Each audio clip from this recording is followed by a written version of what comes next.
मात्र 24 घंटे के नोटिस पर उनके घर की तोड़फोड़ की जाती है। साहब, घर तो तोड़ा, ठीक है, कोना हो सकता है, अवैध हो, लेकिन उनके सामान को जिस तरह से तोड़ा गया, उनके अंदर के फर्नीचर को तोड़ा गया, ये कहीं ना कहीं बदले की कार्रवाई है।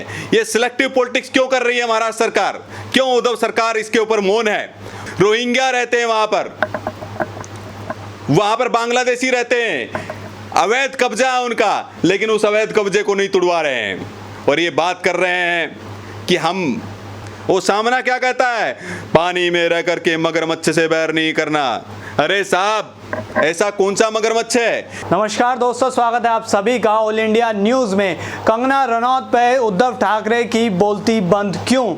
आज भी कंगना रनौत के पूरे किस्से पे उद्धव ठाकरे ने पूरी प्रेस कॉन्फ्रेंस की, लेकिन एक शब्द नहीं बोले कंगना रनौत के ऊपर। क्यों नहीं बोले? क्यों नहीं बोलती शिवसेना? क्यों चुप है उद्धव ठाकरे? ये सवाल अभी भी बने हुए हैं। और ऐसे में हमारे साथ मनोज यादव जी हैं, बात करेंगे सर से। सर, ये क्या चक्कर है कि शिवसेना के नेता और जो कार्यकर्ता हैं वो गुंडों की तरह गतिविधियां करते हैं, लेकिन उनके सीएम कुछ नहीं बोलते? देखिए, शिवसेना का जन्म कैसे हुआ हमको समझ लेना चाहिए। शिवसेना हमेशा से उत्तर भारतीयों के विरोध में खड़ी रही, मराठी मानुस की बात करती रही, लेकिन वो केवल एक ढोंग था। उद्धव ठाकरे का परिवार, बाला साहब ठाकरे जी कहां से आए? बिहार के मूलतः रहने वाले थे, और इनकी यही राजनीति रही है। इस पार्टी का जन्म कैसे हुआ? इस पार्टी का जन्म हुआ गुंडई करके, मारपीट करके। वही अभी भी वो कर रहे हैं। किस तरह से कंगना रनावत को हरामखोर बोला जाता है संजय राउत के द्वारा, किस तरह से एक नौसैनिक अधिकारी को प्रताड़ित किया जाता है, पीटा जाता है। शिवसेना के 20-20, 22-22 गुंडे जाकर के उनको घर में पीटते हैं। उनकी गलती एकमात्र ये है कि उन्होंने एक कार्टून को फॉरवर्ड कर दिया, जबकि आपको पता होना चाहिए कि शिवसेना की जो सुप्रीमो रहे, हिंदू धर्म ध्वजावाहक बाला साहब ठाकरे, जिनका ये नाम मिट्टी में मिला रहे हैं उद्धव ठाकरे, वे वंशवाद की पनौती है। ये निकम्मे और नकारा मुख्यमंत्री है। उन बाला साहब ठाकरे को भूल गए हैं जब से ये सोनिया सेना बने हैं। मुझे ये बताइए कि बाला साहब ठाकरे के बारे में उनको याद नहीं है? आपको पता होना चाहिए, बाला साहब ठाकरे सबसे श्रेष्ठतम कार्टूनिस्ट थे, फ्रीडम ऑफ स्पीच की दुहाई देने वाले, डेमोक्रेसी के चैंपियन, टुकड़े टुकड़े गैंग के लोग जो देश विरोधी गतिविधियों में हमेशा खड़े हो जाते हैं, अवार्ड वापसी करने पहुंच जाते हैं, जो अक्सर देखते हैं कि हम लोग वो सड़कों पे उतर आते हैं। वो लोग आज कहाँ मौन हो गए हैं, कहाँ चले गए हैं? किसी को जवाब नहीं मिलेगा। उनके मुंह में दही जम गया है। कंगना रनावत अगर तू बोलती है तो समस्या हो जाती है, लेकिन कंगना रनावत को हरामखोर बोला जाता है। उसको धमकी दी जाती है कि महाराष्ट्र में पैर रख करके दिखाओ, लेकिन वो वीरांगना, वो बोलती है कि मैं महाराष्ट्र में आ रही हूं। ये महाराष्ट्र तुम्हारे बाप का नहीं है, ये महाराष्ट्र पर सभी हिंदुस्तानियों का अधिकार है। उस वीरांगना को डराया जाता है, धमकाया जाता है। उस वीरांगना के घर को किस तरह से तोड़ दिया जाता है, मात्र 24 घंटे के नोटिस पर उनके घर की तोड़फोड़ की जाती है। साहब, घर तो तोड़ा, ठीक है, कोना हो सकता है, अवैध हो, लेकिन उनके सामान को जिस तरह से तोड़ा गया, उनके अंदर के फर्नीचर को तोड़ा गया, ये कहीं ना कहीं बदले की कार्रवाई है।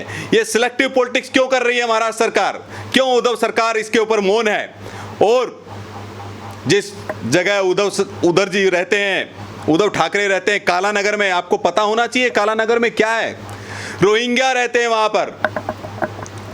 वहां पर बांग्लादेशी रहते हैं, अवैध कब्जा है उनका, लेकिन उस अवैध कब्जे को नहीं तुड़वा रहे हैं। और ये बात कर रहे हैं कि कानून व्यवस्था हमारी सुचारू रूप से चल रही है।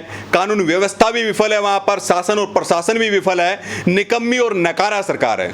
सर, मैं सवाल यही बनता है कि वो कहते हैं कि मेरी चुप्पी को मेरी कमजोरी ना समझा जाए, और साथ में कहते हैं कि मैं राजनीति नहीं करूँगा, तो क्या गुंडई करेंगे? यही सवाल है कि गुंडई करने वाले राजनीति कैसे कर पाएंगे? ये सारा आवाम जानता है, जो लोग गुंडई हमेशा करते हैं वो कभी राजनीति नहीं कर सकते। राजनीति का पहला वसूल क्या है? राजनीति का पहला वसूल है, संवैधानिक अगर प्रमुख बन गए तो जनता राज्य की कोई भी जनता हो, किसी भी जाति वर्ग का व्यक्ति हो, किसी भी आयु वर्ग का व्यक्ति हो, उसके साथ समान भाव से न्याय करना, उसका संरक्षण करना, उसका कल्याण करना। लेकिन क्या किया इन्होंने? एक अबला नारी का घर तोड़ दिया और बोल रहे हैं कि मैं मौन हूं, मेरी चुप्पी को कमजोरी ना समझा जाए। पाल घर में जिस तरह साधुओं की हत्या हुई उस पर यह मौन रहे। साहब, ऐसा मौन किस काम का?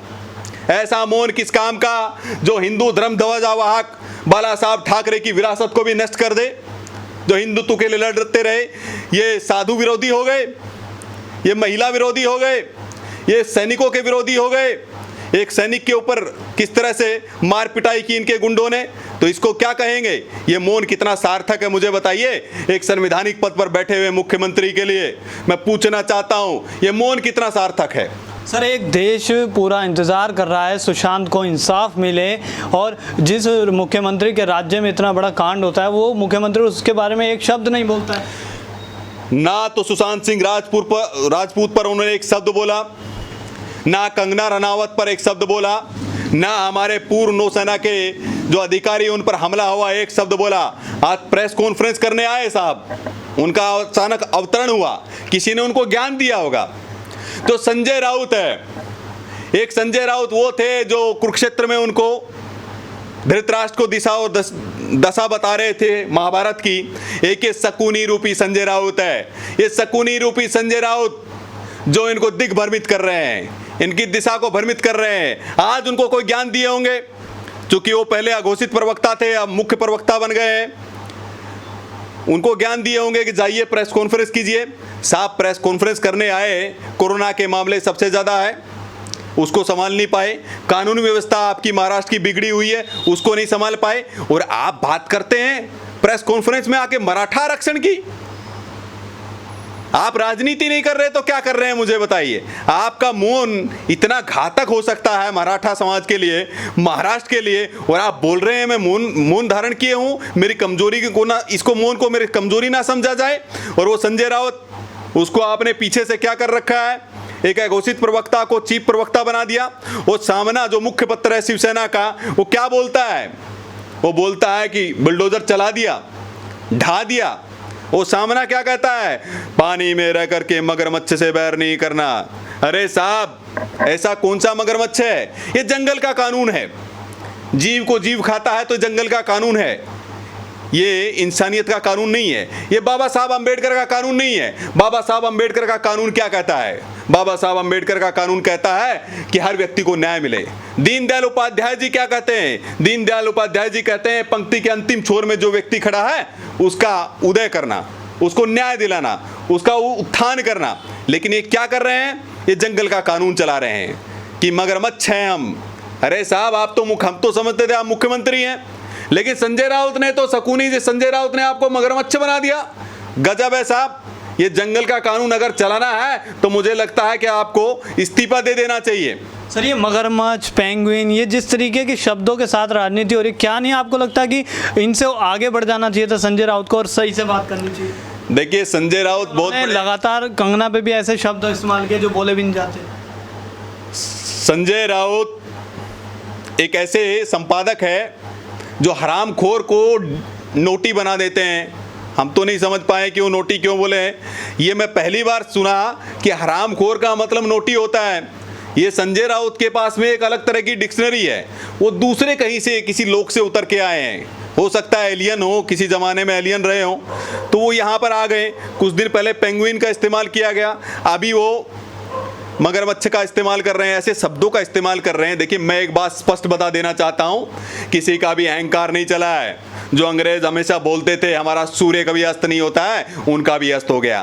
साहब, उद्धव साहब, आप तो क्या औकात है आपकी? ये जनता जनार्दन लोकशाही में सर्वोपरि होती है। जनता चाहेगी तो आपको पलटी मार देगी। और एक बात और बता देना चाहता हूँ, जिस पेंगुइन की बात कर रहे हैं, मैं बता दूँ, जो एक ग्लेशियर इन्होंने बनाया है सो कॉल्ड सेकुलर गैंग के सहारे, टुकड़े टुकड़े गैंग के सारे, बुद्धिजीवियों के सारे, जो उनको अक्सर बोलते हैं, जो डेमोक्रेसी के चैंपियन है, फ्रीडम ऑफ स्पीच के चैंपियन है, जो अक्सर बोलते हैं कि विश्व का सब नंबर 1 कोई सीएम है तो उद्धव ठाकरे हैं। ये ग्लेशियर ढहने वाला है, ये ग्लेशियर ढहने वाला है। और पेंगुइन रूपी जो उद्धव सरकार है निश्चित रूप से विलुप्त होने की कगार पे है। सर, एक तरफ जो ये पूरा बवाल चल रहा है कंगना रनौत को लेके हो, चाहे शिवसेना के संजय राउत को लेके हो, दूसरी तरफ ये पूरा केस जो था सुशांत सिंह राजपूत से शुरू हुआ था, उसके इंसाफ के लिए एनसीबी लगातार छापेमारी कर रही है महाराष्ट्र में। क्या वो नहीं दिखता कि उनके राज्य में कितना ड्रग्स का सरगना था?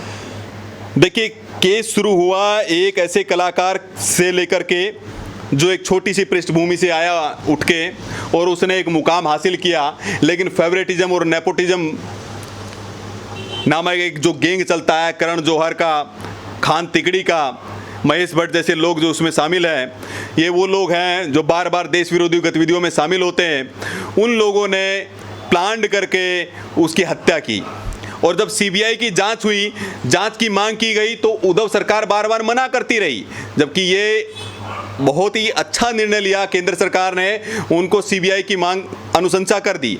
उस पर भी रो रहे अटकाते रहे। माननीय सर्वोच्च न्यायालय में गए, माननीय सर्वोच्च न्यायालय ने सब स्पष्ट निर्देश दिया कि सीबीआई की जांच होगी, लेकिन साहब सीबीआई की जांच के बाद भी, इसके बावजूद भी ये बार बार इसको अटकाने और भटकाने और लटकाने का काम करते रहे। मेरा ये सवाल है कि एक कलाकार जो चला गया, उसके पक्ष में जो आवाजें उठी, चाहे मीडिया आप लोगों के माध्यम से, चाहे कंगना रनावत ने उठाई हो, चाहे अनगिनत बहुत सारे ऐसी फहरिस्त है जिन्होंने ये आवाजें उठाई, तो आपको पता होना चाहिए जितने पत्रकारों ने आवाजें उठाई उन सब पत्रकारों को अंदर कर दिया, उनको बेल नहीं मिल रही है। यहाँ तक कि आर भारत नामक जो चैनल है उनको धमकी दी जा रही है, पत्रकारों को धमकाया डराया जा रहा है। और जो कंगना रनावत ने कहा कि यहाँ पर एक माफिया, मतलब ड्रग्स माफियाओं का नेक्सस है बहुत बड़ा, तो उनको क्या बोला गया? हरामखोर बोला गया। उनको कहा गया कि आप इधर मत आइए।